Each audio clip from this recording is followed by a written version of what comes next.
Health first ప్రేక్షకులకి నమస్కారం. ఈరోజు ప్రముఖ మోకేళ్ల మార్పిడి వైద్యులు గంగా ఆసుపత్రి కోయంబత్తూర్, బర్డ్స్ ఆసుపత్రి తిరుపతిలో సుదీర్ఘకాలం పనిచేసి 500కు పైగా సర్జరీలు నిర్వహించిన నిపుణులు డాక్టర్ కోట కార్తిక్ గారు మన ప్రశ్నలకు సమాధానం ఇస్తారు. డాక్టర్ గారు నమస్కారం. డాక్టర్ గారు, మోకేళ్ల అరుగుదల అంటే ఏమిటండి? అందరికీ నమస్తే అండి.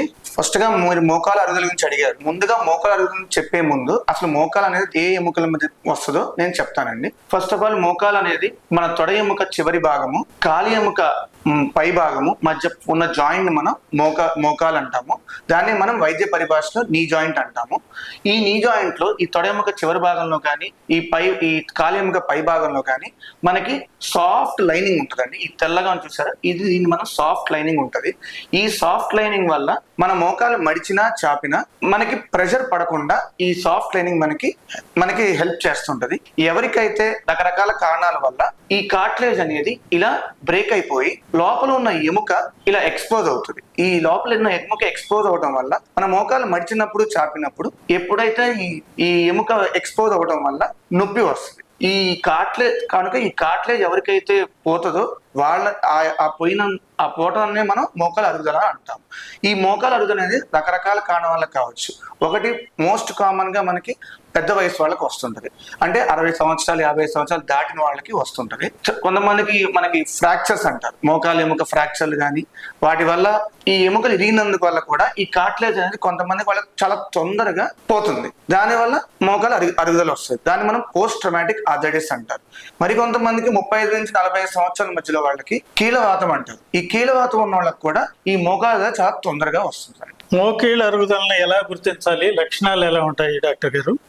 ఇందాక చెప్పినట్టు మోకాలు అరుగుదల అనేది ఎలా గుర్తించాలంటే, ఎవరికైనా మోకాలు అరుగుదల అంటే ఫస్ట్ ఆఫ్ ఆల్ మనకి నొప్పి వస్తాయి. ఈ నొప్పి అనేది మోకాల్లో నొప్పి, దాంతో పాటుగా వాపు, స్వెల్లింగ్ అంటారు. మోకాలు నొప్పి వాపు ఉన్న వారికి మనం ఒక వయసు 55 సంవత్సరాలు 60 సంవత్సరాలు దాటిన వాళ్ళకి కనుక ఈ రెండు కనుక ఉంటే మనం మోకాలు అయిందని అనుకోవచ్చు. వాళ్ళకి మనం ఫస్ట్ ఆఫ్ ఆల్ మనకి ఎక్స్రే లాంటివి తీసుకుంటే మనకి మోకాలు అయింది లేదా మనం తెలుసుకోవచ్చు. ఈ నొప్పి వాపుతో పాటుగా మరికొంతమందికి అది అశ్రద్ధ చేస్తే గనక వాళ్ళకి స్టిఫ్నెస్ ఆఫ్ మూమెంట్, స్టిఫ్నెస్ అంటే మోకాలు బిగుసుకుపోవడం, మోకాలు మడవడం చాపడం కష్టంగా ఉంటుంది. అదొకటి. ఫైనల్ స్టేజ్ ఏంటంటే మోకాలు వంకలు రావడం, డిఫార్మిటీ అంటారు. ఈ 4 ఉంటే కనుక అంటే మోకాలు నొప్పి, వాపు, స్టిఫ్నెస్ అంటే మోకాలు బిగుసుకుపోవటం, దాంతో పాటుగా వంకర్లు కనుక పోతే దాన్ని మనం మోకాలు అరుగుదలగా మనం పరిగణలో తీసుకోవచ్చు. డాక్టర్ గారు, అరుగుదలలో ఎన్ని రకాలు ఉంటాయండి? ఇందా నేను చెప్పినట్టు అండి, మోకాలు అరుగుదల మొత్తం 4 రకాలు ఉంటాయి. Stage 1, stage 2, stage 3, stage 4. Stage 1 అంటే మనకి ఓన్లీ నొప్పి ఒకటే ఉంటుంది సార్. నొప్పితో పాటుగా వాపు కొంచెం ఉంటుంది. స్టేజ్ 2 అంటే నొప్పి ఎక్కువైపోయి వాపు కూడా చాలా ఎక్కువ ఉంటుంది. స్టేజ్ 3లో మనకి స్టిఫ్నెస్ ఆఫ్ మూమెంట్స్ అంటే మోకాలు మొత్తం బిగుసుకుపోద్ది, మోకాలు మావడం చాపడం చాలా కష్టంగా ఉంటుంది, నడవడం ఇంకా ఇబ్బందిగా ఉంటుంది. స్టేజ్ 4 అంటే మోకాలు వంకర్లు అయిపోతాయి. మోకాలు వంకర్లు అంటే ఇలా ఈ స్టేజ్ ని మనం 4వ స్టేజ్ గా మనం గుర్తించవచ్చండి. మోకాలు మనం వంకర్లు అయిపోతాయి మనకి. దీన్ని మనం 4th స్టేజ్ గా మనం చెప్పచ్చు.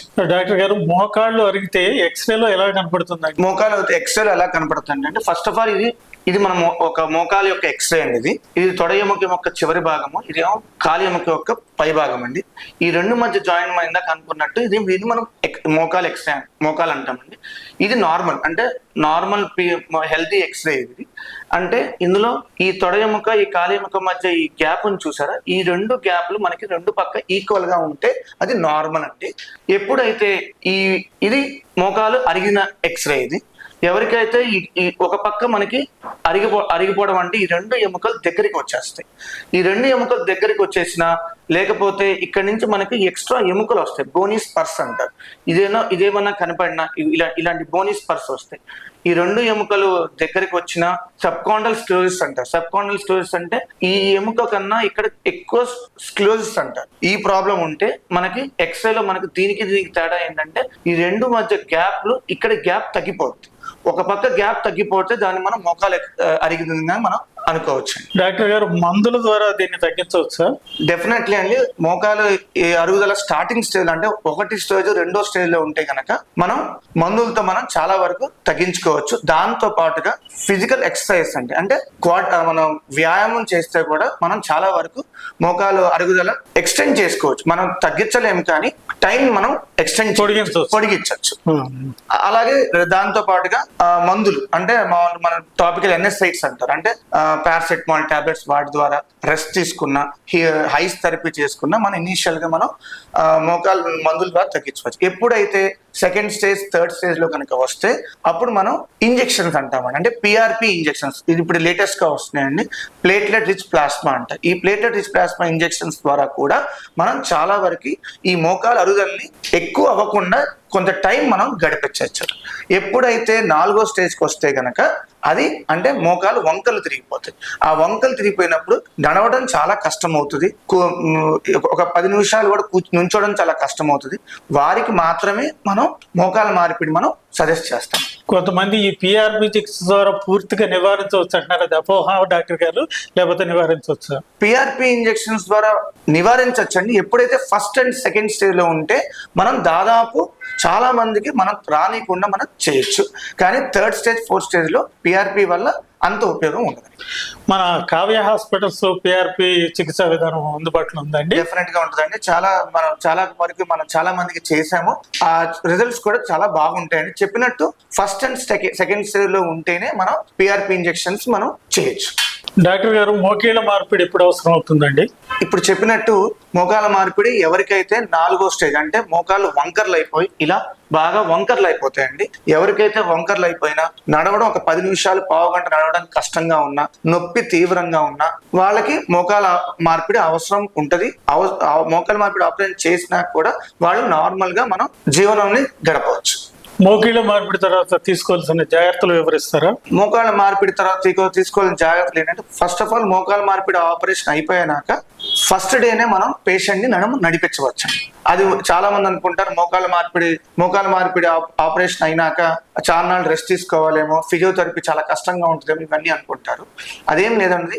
మోకాళ్ళ మార్పిడి ఆపరేషన్ అయిపోయినాక నెక్స్ట్ రోజే మనం వాకర్ తో నడిపించవచ్చు పేషెంట్ ని.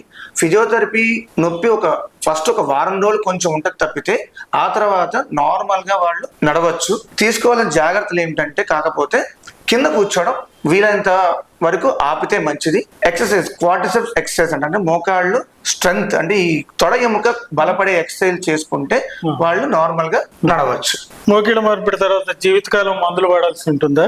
లేదండి, జీవితకాలం మందులు వాడాల్సిన అవసరం లేదు. కాకపోతే మోకాళ్ళ మార్పిడి తర్వాత ఒక ఫస్ట్ 10 రోజులు కానీ 15 రోజులు కానీ నొప్పి లేకుండా మనం నొప్పికి మందులు వాడుకోవడం. దాంతో పాటుగా బ్లడ్ థిన్నర్స్ అంటారు. బ్లడ్ థిన్నర్స్ అనేది మన రక్తం పలుచబడే ఆస్పిరిన్ లాంటి బిళ్ళల మటుకు పెద్ద వయసు ఉన్న వాళ్ళకి మేమైతే 6 వారాలు మేము ప్రిస్క్రైబ్ చేస్తామండి.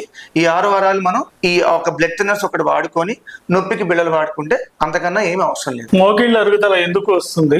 మోకాళ్ళ అరుగుదల అండి, అరుగుదల అని నిన్న చెప్పినట్టు అరుగుదల అంటే మనం ఆర్థరైటిస్ అంటాము. ఈ అరుగుదల ఎందుకు వస్తుందంటే దానికి చాలా రకాల కారణాలు ఉంటాయండి.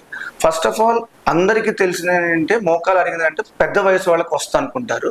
అది కరెక్ట్ అని. పెద్ద వయసు వాళ్ళకి ఒక 55 సంవత్సరాలు దాటిన వాళ్ళకి ఈ మోకాలు అరుగుదల వస్తుంది. మోకాలు అరుగుదల జనరల్ గా ఎవరికి ఆ వయసు వాళ్ళకి ఎవరికి వస్తుందంటే ఒబిసిటీ అంటే ఊబకాయం ఎక్కువ ఉన్న వాళ్ళకి కానీ, లేదంటే సెడెంటరీ లైఫ్ స్టైల్ అంటే ఒక వ్యాయామం ఏమీ లేకుండా బిజీ లైఫ్ స్టైల్లో ఉన్న వాళ్ళకి కానీ, ఈ బాడీ వెయిట్ ఎక్కువ అవటం వల్ల మన బాడీ వెయిట్ అంతా ఫస్ట్ మన నడుము మీద పడుతుంది. అక్కడి నుంచి మన మోకాల మీద మేజర్ వెయిట్ పడుతుందండి. దానివల్ల నేను ఇందాక చెప్పినట్టు ఈ కార్టిలేజ్ ఉన్న లైనింగ్ మీద ఎక్కువ ప్రెషర్ పడటం వల్ల ఈ కార్టిలేజ్ బ్రేక్ డౌన్ అయిపోతుంది. ఈ బ్రేక్ డౌన్ అయిపోవటం వల్ల నేను ఇక్కడ చూపిస్తున్నట్టు ఈ ఎముక మన తొడ ఎముక చివరి భాగం కానీ కాలి ఎముక పై భాగంలో కానీ ఇలా ఎర్రగా మనకి ఎముక ఎక్స్పోజ్ అవటం వల్ల మోకాలు మడిచినా చాపినా మనకి రాపిడి ఎక్కువ అవడం వల్ల నొప్పి వస్తుంది. సో దీన్ని మనం పెద్ద వయసు ఉన్న వాళ్ళు, జనరల్ గా ఊబకాయ ఉన్న వాళ్ళకి, లేకపోతే లైఫ్ స్టైల్ మోడిఫై అంటే సెడెంటరీ లైఫ్ స్టైల్ వాళ్ళకి ఈ మోకాలు అరుగుదల ఎక్కువ వస్తుంది. దీన్ని మనం ఆస్టియోఆర్థరైటిస్ అంటారు. తర్వాత మిగతా కాడ చెప్పినట్టు ఈ అరుగుదల అనేది ఎవరికైనా దెబ్బలు తగులుతాయి, అంటే ఇంతకు ముందు ఏదైనా ఫ్రాక్చర్ అంటే యాక్సిడెంట్ అయిన వాళ్ళకి ఈ ఎముక, తొడ ఎముక కానీ కాలి ఎముక కానీ విరిగిపోతూ ఉంటాయి.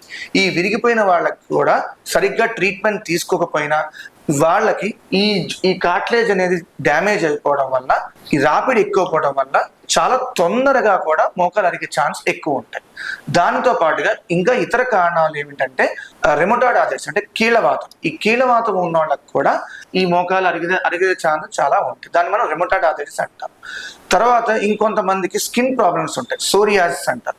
ఈ సోరియాసిస్ ఉన్న వాళ్ళకి కూడా ఆ సోరియాసిస్ ట్రీట్మెంట్ కనుక వాడు సరిగ్గా తీసుకోకపోవడం వల్ల ఇది జాయింట్స్ కూడా వెళ్ళి ఆ జాయింట్ లో కూడా మనకి దాన్ని మనం ఈ మోకాలు అరిగే ఛాన్స్ చాలా ఎక్కువ. దాన్ని మనం సోరియాటిక్ ఆర్థరైటిస్ అంటారు. సో ఇది రకరకాల కారణాల వల్ల కూడా మనకి మోకాలు అరిగే ఛాన్సులు మనకి చాలా ఎక్కువగా ఉంటాయి. అరుగుదల రాకుండా తీసుకోవాల్సిన జాగ్రత్తలు వివరిస్తారా డాక్టర్ గారు? ఎవరైతే అంటే ఒబిసిటీ ఇందా చెప్పినట్టు ఒబిసిటీ లేకుండా ఉండాలంటే క్రమం తప్పకుండా వ్యాయామం అంటే కనీసం ఒక గంట అయినా వాకింగ్ కి వెళ్ళినా, దానికి మనం ఈ మన బాడీ వెయిట్ అంతా మనకి ఒక 5 kgs మనం బాడీ వెయిట్ తగ్గినా కూడా మన మోకాల మీద ఎఫెక్ట్ చాలా ఎక్కువ పడుతుంది, చాలా రిలీఫ్ గా ఉంటది. దాని వల్ల ఈ కార్టిలేజ్ మనకి బ్రేక్ అవ్వకుండా మనకి ఈ ఎముక ఎక్స్పోజ్ కాకుండా ఉండటం వల్ల మనకి మోకాలు అరుగుదల చాలా తక్కువ వచ్చే ఛాన్స్లు ఉంటాయి. మోకాళ్ళ మార్పిడి శస్త్రచికిత్సలో ఏం చేస్తారు డాక్టర్ గారు? మోకాల మార్పిడి శస్త్రచికిత్సలో ఏం చేస్తామంటే అండి, ఇది ఇందా మీకు చెప్పినట్టు ఇదంతా తొడ ఎముక చివరి భాగం, కాలి ఎముక పై భాగం, ఇది మొత్తం ఇలా కార్టిలేజ్ అంతా పోయి ఎముక బాగా ఎక్స్పోజ్ అవుతుంది. మనం ఆపరేషన్ లో ఏం చేస్తామంటే ఈ తొడ ఎముక చివరి భాగాన్ని కానీ ఈ కాలి ఎముక పై భాగాన్ని కానీ మనం షేవ్ చేసేస్తాం. అంటే లిటరల్ గా మనం we will cut the bone here. ఈ ఎముకని కట్ చేసి మనం కొత్త మోకాల చిప్పలు అమరుస్తాం. ఇది ఒక మోకాల చిప్ప, తొడ ఎముక యొక్క మోకాల చిప్ప, ఇదేమో కాలి ఎముక పై భాగం చిప్ప. ఈ రెండు ఇది మనం కొత్తగా మనం మోకాలు చిప్పలు మనం కొత్త వేస్తాం. దీనివల్ల ఈ ఎముక ఎక్స్పోజ్ అయింది అంతా పోయి మనకి సాఫ్ట్ గా మనకి మూమెంట్ మనకి వస్తుందండి. ఇదే మనం మోకాలు మార్పిడిలో మనం చేసే ఆపరేషన్ ఇదే ఉంటుందండి. మోకాళ్ళ మార్పిడి శస్త్రచికిత్సలు వేసి పరికరాలు ఎన్ని రకాలు ఉంటాయండి? మోకాలు మార్పిడి రకాలు అంటే అండి మన ఇండియన్ ఇంప్లాంట్స్, ఫారెన్ ఇంప్లాంట్స్ ఉంటాయండి. జనరల్ గా మేము సజెస్ట్ చేసేది ఫారెన్ ఇంప్లాంట్స్ మనం సజెస్ట్ చేస్తామండి. ఎందుకంటే దానికి లైఫ్ స్పాన్ ఎక్కువ. మన ఇండియన్ ఇంప్లాంట్స్ లో కూడా అదొక 5 to 10 years దాకా మనకి లైఫ్ స్పాన్ ఉంటుంది. కాకపోతే ఫారెన్ ఇంప్లాంట్స్ లో మనకి మినిమం 15 years మనకి లైఫ్ స్పాన్, విదేశీ 15 సంవత్సరాల దాకా మనం లైఫ్ స్పాన్ మనం ఉంటుందని చెప్పుకోవచ్చు. దాంట్లో మనకి చాలా రకాలు ఉంటాయి. గోల్డ్ ని అంటారు, అవన్నీ రకరకాల ఇంప్లాంట్స్ ఉన్నాయి. అవన్నీ ఫారెన్ ఇంప్లాంట్స్ అండి. అవి గ్యారంటీగా మనకి మోకాల మార్పిడి, ఫారెన్ ఇంప్లాంట్స్ చేసిన మోకాల మార్పిడి డెఫినెట్ గా లైఫ్ స్పాన్ చాలా బాగా ఉంటుంది. ఈ మధ్య తరగతి వాళ్ళు ఎఫర్ట్ చేసే స్థాయిలో ఉంటాయండి. డెఫినెట్ గా మన హాస్పిటల్లో మధ్య తరగతి వాళ్ళు ఎఫర్ట్ చేసే విధంగానే ఉంటుందండి. వాళ్ళు భరించగలిగే ఆర్థికంగా భరించగలిగే స్టేజ్ లోనే ఉంటుంది. వాళ్ళ అఫోర్డబుల్ రేట్ లోనే ఉంటుంది సార్. అరుగుదల రాకుండా తీసుకోవాల్సిన జాగ్రత్తలు వివరిస్తారా డాక్టర్ గారు? తర్వాత ఈ మోకాలు అరుగుదల రాకుండా ఉన్నా కూడా ఒక వయసు దాటాక, 45 సంవత్సరాలు దాటాక మనం తీసుకోవాల్సిన జాగ్రత్తలు ఏంటంటే అండి, వీలైనంత వరకు కింద కూర్చోకుండా చూసుకోవాలండి. కింద కూర్చోకుండా ఉండడం వల్ల మనకి మోకాల దగ్గర ఉండే రాపిడి మనకి చాలా తక్కువ అవుతుంది. దానివల్ల మోకాలు తొందరగా అరగకుండా మనం చూసుకోవచ్చు. మినిమం హైట్ అంటే లైక్ నేల మీద కూర్చోకుండా మినిమం హైట్ చైర్ మీద కూర్చోవాలి. స్టూల్ లాంటి మీద కూర్చోవడం వల్ల మనకి మోకాలు ఎక్కువ రాపిడి లేకుండా ఉంటుందండి. దానితో పాటుగా వీలైనంత వరకు మెట్లు ఎక్కడం కానీ దిగడం కానీ చేయకుండా ఉంటే మోకాలు అరుగుదల చాలా వరకు రాకుండా చూసుకోవచ్చు, నివారించవచ్చు. దాంతో పాటుగా మనం చాలా మంది ఇండియన్ టాయిలెట్స్ వాడుతుంటారు. ఇండియన్ టాయిలెట్స్ వాడే వాళ్ళకి చాలా మందికి చాలా కామన్ గా మనకి మోకాలు అరుగుదల వస్తుంటది. కాబట్టి వీలైనంత వరకు వెస్టర్న్ కమోడ్స్ వాడటం వల్ల కూడా మోకాలు అరుగుదల రాకుండా మనం చూసుకోవచ్చు. డాక్టర్ గారు, మీ దగ్గర మోకాళ్ళ మార్పిడి చేయించుకున్న ఎవరైనా పేషెంట్ మూమెంట్స్ అవి ఎలా ఉంటాయి ఒకసారి చూపించగలరా? డెఫినెట్ గా అండి. మన దగ్గర చేయించుకున్న వాళ్ళు వన్ ఆఫ్ ది పేషెంట్ అండి. వీరు మన దగ్గరికి మోకాళ్ళ మార్పిడి చేయక ముందు వీల్ చైర్ లో నడవలేని స్టేజ్ లో వచ్చారండి. అంటే నొప్పి, వాపు, మోకాలు మొత్తం వంకర్లు అయిపోయి వచ్చారండి. మనం ఎగ్జామిన్ చేసి ఎక్స్రే చూసిన తర్వాత మోకాళ్ళు 2 కంప్లీట్ గా అరిగిపోయాయండి. సో వారికి మనం మోకాలు మార్పిడి ఆపరేషన్ సజెస్ట్ చేశాము. అది ఆపరేషన్ చేశాక ఇది 2 నెలల తర్వాత తీసిన వీడియో అండి. ఇది మోకాలు మార్పిడి చేసిన తర్వాత చూసారు కానీ మొత్తం అతను ఫ్రీగా చాలా బాగా మోకాలు మడవడం చాపడం చాలా కంఫర్టబుల్ గా చేయగలుగుతున్నారు without any pain. He's very happy అండి. ఇంతకు ముందు వీల్ చైర్ లో నడిచేవాళ్ళు, వీల్ చైర్ లో వచ్చేవాళ్ళు, ఇప్పుడు without any support he can walk normally అండి. శస్త్రచికిత్స తర్వాత సాధారణ జీవితం గడపవచ్చా డాక్టర్ గారు? ఎప్పుడైతే డిఫార్మిటీ స్టేజ్ లోకి వచ్చి ఎవరికైతే నొప్పి బాగా ఉండి ఒక 10 నిమిషాలు కూడా నుంచోని స్టేజ్ లో ఉన్న వాళ్ళకే మనం మోకాల మార్పిడి ఆపరేషన్ సజెస్ట్ చేస్తాము. మోకాల మార్పిడి ఆపరేషన్ చేసిన తర్వాత చాలా మందికి ఏంటంటే ఈ అపోహలు ఉంటాయి. మోకాల మార్పిడి ఆపరేషన్ ఫెయిల్ అవుతుంది, అలా నడవలేమేమో, ఇవన్నీ అపోహలు ఉంటాయి. కానీ అవన్నీ 100 మందికి చేస్తే ఒకరిద్దరికి మాత్రమే ఉంటాయండి. మిగతా 98 మంది 99 మందికి మోకాల మార్పిడి ఆపరేషన్ చేసిన తర్వాత ఇతరులలాగా నార్మల్ లైఫ్ స్టైల్ ఉంటది. సాధారణ జీవితం వాళ్ళు గడపవచ్చు. ఆ వారి ఇతరులాగే మోకాలు మడవడం, చాపడం, మెట్లు ఎక్కడం, దిగటం ఇవన్నీ చేయొచ్చు. కాకపోతే అండర్ ఒక ఫస్ట్ 1 మంత్ 15 to 20 days కానీ 1 month కానీ కొంచెం నొప్పులు ఉంటాయి, ఫిజియోథెరపీ నొప్పులు ఉంటాయి. అవన్నీ మనం నొప్పుల బిళ్ళలు వేసుకొని కరెక్ట్ గా ఫిజియోథెరపీ చేసుకుంటే వారిలాగా సాధారణ జీవితం గడపవచ్చు. డాక్టర్ కార్తిక్ గారు, మోకాళ్ళ మార్పిడి శస్త్రచికిత్స గురించి మా ప్రేక్షకులకు అనేక విషయాలు తెలియజేశారు. ధన్యవాదాలు. నమస్తే.